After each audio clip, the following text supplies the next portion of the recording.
लोकसभा चुनाव अब बस दहलीजों पर ही है। फासला अब कुछ हफ्तों का ही बाकी है। उससे पहले महाराष्ट्र की राजनीति वाली हांडी में कुछ नया पकता दिख रहा है। कहा जा रहा है कि यहाँ एनडीए की चुनावी रेसिपी में एक नया मिश्रण होने वाला है। ये मिश्रण मनसे या महाराष्ट्र नवनिर्माण सेना का हो सकता है। जी हाँ, अगर एनडीए की नेतृत्व वाली बीजेपी जल्दी ही ये घोषणा करती है कि राज ठाकरे की मनसे भी एनडीए का घटक दल बन गई है, तो आप चौंकिएगा नहीं, क्योंकि सुगबुगाहट तेज हो गई है। राज ठाकरे दिल्ली में अमित शाह से मुलाकात कराए हैं और कहा जा रहा है कि उनके एनडीए में शामिल होने की अब बस औपचारिक घोषणा ही बाकी रह गई है। महाराष्ट्र की 48 लोकसभा सीटों में से बीजेपी 20 पर अपने उम्मीदवारों के नामों की घोषणा कर चुकी है। फैसला अब बाकी बची 18 सीटों पर होना है। इस बीच बड़ा खेला ये हो गया है कि शिंदे गुट वाले सहयोगी दल शिवसेना ने 18 सीटों की मांग कर डाली है, जबकि पंक्ति में अजीत पवार गुट की सहयोगी दल एनसीपी भी सीट की चाहत में कतार में है। सूत्रों की माने तो जल्दी ही एनडीए में शामिल होने जा रही राज ठाकरे की एमएनएस भी चुनाव लड़ने के लिए 2 सीटें चाहती है। अगर एनडीए में राज ठाकरे की एंट्री होती है तो ऐसे में मराठा राजनीति के 2 धुरंधर सहयोगी दल में रहते हुए भी अपने तरह की एक होड़ में शामिल हो सकते हैं।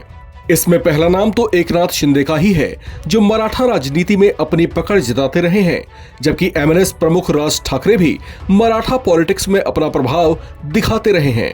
ऐसे में सूत्रों के मुताबिक जिन 2 सीटों की मांग राज ठाकरे की ओर से की गई है, उसमें से एक शिरडी है तो दूसरी सीट दक्षिण मुंबई की है।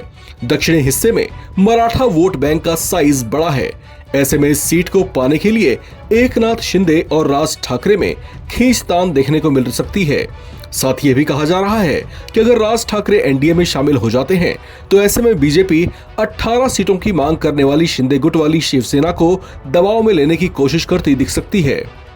लेकिन आपको बताते चलें कि एनडीए में शामिल होने के लिए जितने लालायित राज ठाकरे दिखाई दे रहे हैं, इन्हें लेकर उतनी ही चाहत बीजेपी की भी दिखाई दे रही है, क्योंकि राज ठाकरे के एनडीए में शामिल होने से बीजेपी को एक साथ 5 फायदे होते दिख रहे हैं। पहला फायदा तो ये है कि महाराष्ट्र में एनडीए के कुनबे में शिंदे के साथ साथ राज ठाकरे के भी शामिल होने से ज्यादा बड़ी संख्या में मराठा वोटर्स को लुभाया जा सकता है।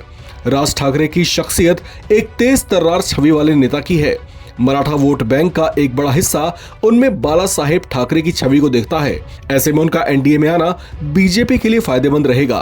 तीसरा फायदा यह है कि 2019 के चुनाव में एनडीए का हिस्सा रहे उद्धव ठाकरे के अलग हो जाने के बाद उन्हें बाल ठाकरे के नाम पर मिलती रही सहानुभूति भी राज ठाकरे के एनडीए में शामिल होने से कुछ हद तक रोकी जा सकती है।